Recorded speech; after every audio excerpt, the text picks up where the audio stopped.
तो हमने अपनी प्रीवियस वीडियो के अंदर बताया प्रोबेबिलिटी क्या होती है, हमने उसको वन शॉट में आपको प्रोबेबिलिटी का पूरा इंट्रोडक्शन दिया। इस वीडियो के अंदर हम आपको प्रोबेबिलिटी पे बेस्ड जितनी भी मेन क्वेश्चंस हैं, मेन प्रॉब्लम्स हैं जो सीबीएसई के अकॉर्डिंग इंपॉर्टेंट है, आज हम डिस्कस करेंगे। वो लास्ट टाइम हमने डिस्कस किया कॉइन्स के कार्ड्स के बारे में और डाइस के बारे में, बट आज हम डिस्कस करेंगे कॉइन्स के बारे में कि किस तरह से हम, अगर हमें कॉइन्स की बात करते हैं कि हमारे पास वन कॉइन हमें सिलेक्ट करना है, टू कॉइन्स हमें लेने हैं, तो हम किस तरह से उसकी सैंपल स्पेस ले सकते हैं और क्या क्या पॉसिबिलिटीज हो सकती हैं, प्रॉब्लम्स किस तरह से कॉइन्स के ऊपर बेस्ड होती हैं जिसमें हेड और टेल होता है। तो अगर हम बात करते हैं कि कॉइन्स की, तो हमारे पास कॉइन्स में बेसिकली 3 केसेस बनते हैं। अगर आप लेते हो वन कॉइन, अगर हमने बात करी एक कॉइन की, या आप बात करते हो 2 कॉइन्स की, अगर आप बात करते हो 3 कॉइन्स की, तो इस केस में सैंपल स्पेस हमारे पास क्या होंगे। तो अगर हम बात करें वन कॉइन की, तो एक कॉइन में हम अगर टॉस करते हैं, थ्रो करते हैं, तो हमारे पास 2 ही पहलू आते हैं, 2 फेसेस आते हैं, हेड आता है या टेल आता है। तो हमने लिख लिया वन टाइम हेड और वन टाइम टेल, तो there total number of ways 2 होंगे। क्लियर है। अगर हम बात करते हैं 2 कॉइन्स की, तो 2 कॉइन्स में अगर हम 2 कॉइन्स को, ध्यान देने वाली बात क्या है कि 2 कॉइन्स को हम एक साथ थ्रो कर रहे हैं या एक कॉइन को 2 बार थ्रो कर रहे हैं, बात सेम है। आप एक कॉइन को 2 बार थ्रो करो या 2 कॉइन्स को एक साथ थ्रो करो, सेम केसेस सेम। तो अगर हम बात करते हैं 2 कॉइन्स की, तो हमारे पॉसिबल आउटकम्स होंगे हेड हेड होगा, हेड टेल होगा, टेल हेड हो सकता है, या फिर दोनों के दोनों टेल हो सकते हैं। तो हमारे पास टोटल नंबर ऑफ बेस बन जाएंगे 4। तो इस केस में हम जो प्रोबेबिलिटी फाइंड करेंगे, आउट ऑफ 4 इवेंट्स फाइंड करेंगे, total number of sample space हमारे हो जाएंगे 4। तो यहीं पे अगर बात करते हैं हम 3 कॉइन्स की, केस वही लगेगा। आपको बात समझ में आ रही है? मैंने आपसे क्या कहा था, काफी इजी है, इतना कुछ ज्यादा लोड नहीं लेना दिमाग पे, सबसे इजी चैप्टर है और सबसे जल्दी स्कोर कर सकते हो। समझ आई बात? तो अगर हमारे पास 3 कॉइन्स हैं, तो या तो एक सिक्के को 3 बार उछालो, एक कॉइन को 3 बार थ्रो करो, अदरवाइज 3 कॉइन्स को एक साथ करो। टोटल नंबर ऑफ केस कितने बनेंगे? 8। कैसे बनेंगे? काफी बच्चे कंफ्यूज रहते हैं, आपके एनसीईआरटी में भी क्वेश्चन है ऐसा, एक्सरसाइज में हानिफ वाला क्वेश्चन है। तो हमारे केसेस क्या रहेंगे, इसको लिखने का एक स्मार्ट वे है। आप पहले लिखो हेड हेड हेड, फिर पीछे से रिप्लेस करते हो एक टेल से, head head tail, head tail head, और टेल फिर आगे आ जाएगा टेल हेड हेड। कितने केसेस बन गए हमारे पास बताइए? हमारे बने केस 4।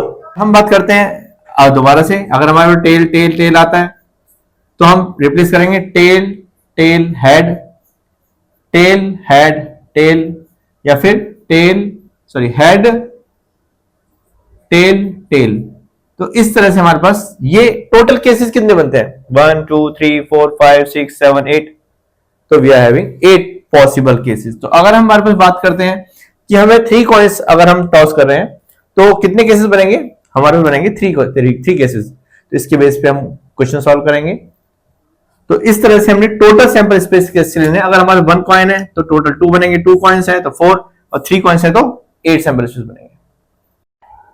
एनसीईआरटी का एक क्वेश्चन है, काफी अच्छा है वैसे, जस्ट लॉजिक बेस्ड है कि जैसे कोई भी अगर क्रिकेट मैच है या फुटबॉल मैच है, तो उसके अंदर जब भी मैच होता है तो हम टॉस हम करते हैं, तो किसी कॉइन से ही क्यों करते हैं? तो उसके लिए क्या रीजन होता है? जस्ट एक क्वेश्चन है, why is tossing a coin considered to be a fair way of deciding which team should get the ball at the beginning of the football game, या other we can say that in cricket match. क्यों ऐसा होता है? तो logic is, हमारे पास team कितनी होती है? 2, टीम ए टीम बी। और एक कॉइन के अंदर, एक कॉइन के अंदर अभी हम डिस्कस किया था, एक कॉइन के अंदर कितने फेसेस होते हैं? 2। One is head, in a one coin head either tail. और टीम कितनी है हमारे पास? टीम भी हमारे पास कितनी है?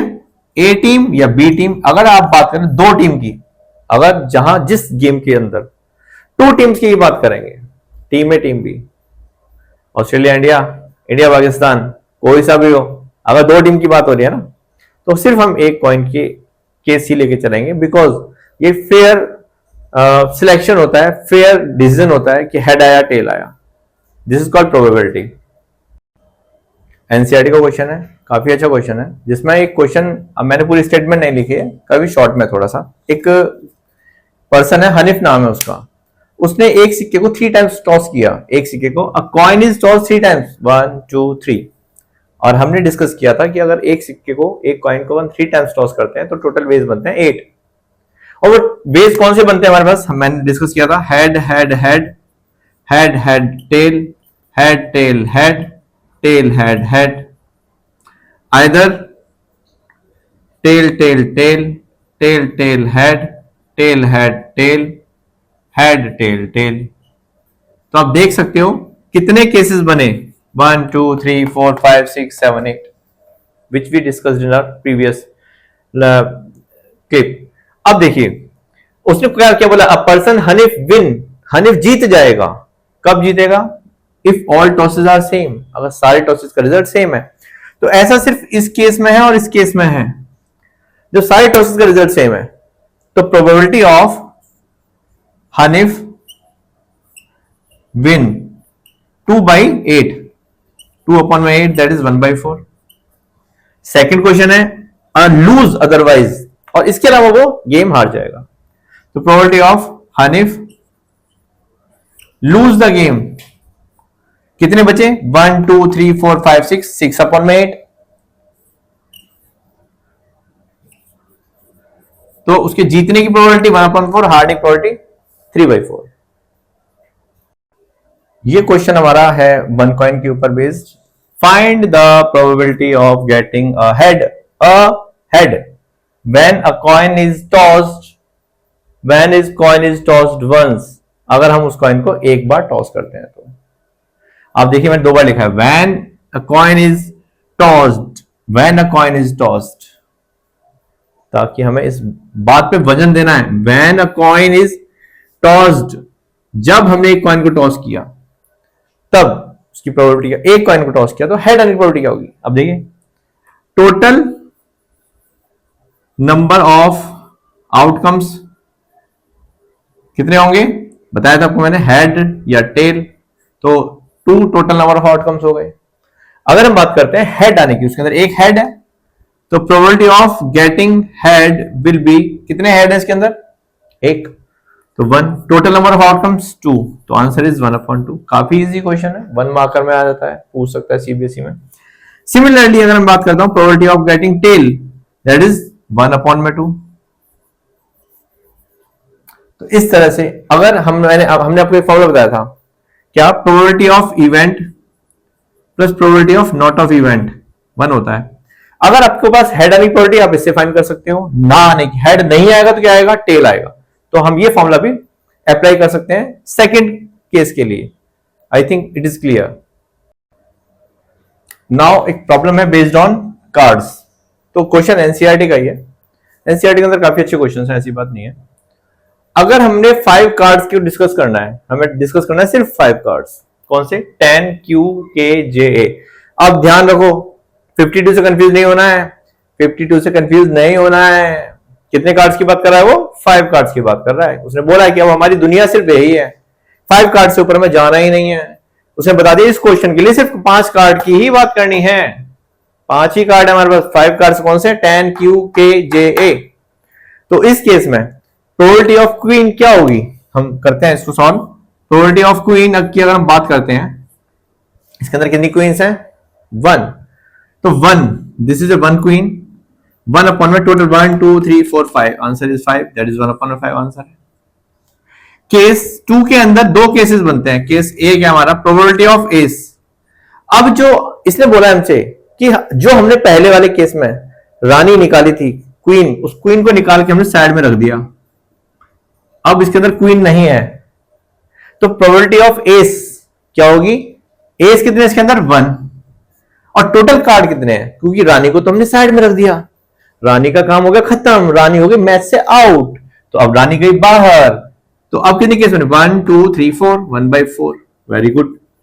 अब देखो क्वेश्चन स्मार्ट गेम खेल रहा है आपके साथ, स्मार्ट गेम, हमें दोबारा से प्रोबेबिलिटी ऑफ क्वीन बतानी है, लेकिन आप तो 10th क्लास के बहुत होशियार बच्चे हो। अब जब हमने रानी को उठा के बाहर फेंक दिया, रानी बाहर गई घूमने, मार्केट शॉपिंग करने, तो रानी तो इसमें है ही नहीं, तो 0 रानी है, divide by 4, answer is 0। So this is the logic of this question.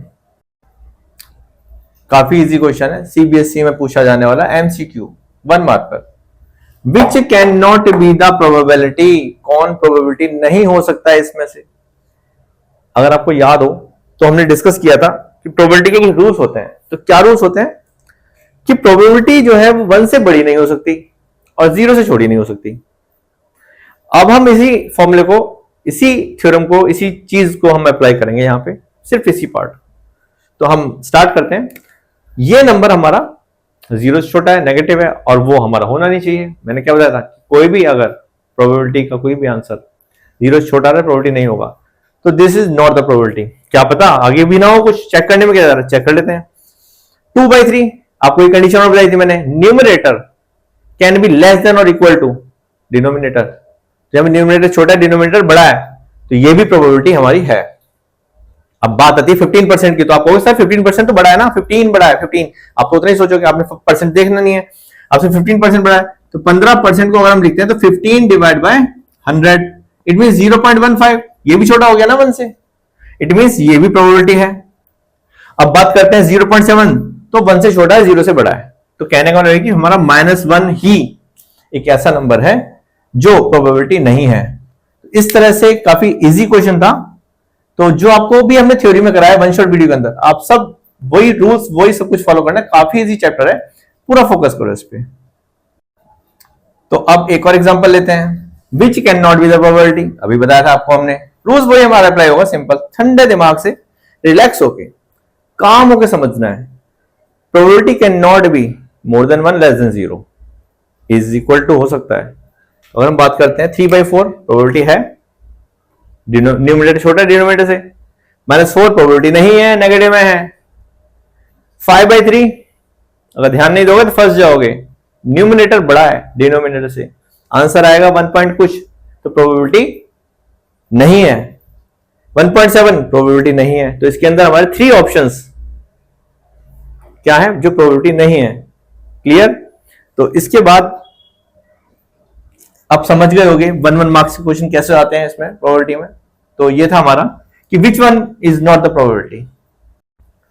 इस क्वेश्चन में आपको ये होमवर्क है, आपको सॉल्व करना है, आपको खुद सॉल्व करना है कि which can not be the probability, इनमें से कौन सा प्रोबेबिलिटी नहीं हो सकता। ये आपका असाइनमेंट है, होमवर्क है, आप इसको करिए और मुझे कमेंट बॉक्स के अंदर आंसर बताइए कि इनमें से कौन सा वाला प्रोबेबिलिटी, कौन कौन सा, ऐसा नहीं है कि एक, कौन कौन से प्रोबेबिलिटी के अंदर नहीं आते हैं, which is not the probability of any number. Clear. तो आई थिंक अगर आपको और कुछ डाउट्स हो तो आप कमेंट बॉक्स में आप पूछ सकते हो, अगर आप स्क्रीनशॉट शेयर कर सकते हो, आप क्वेश्चन शेयर कर सकते हो, जिसके थ्रू आपको उसके आंसर्स हम वीडियोस के अंदर दे सकते हैं। Thank you.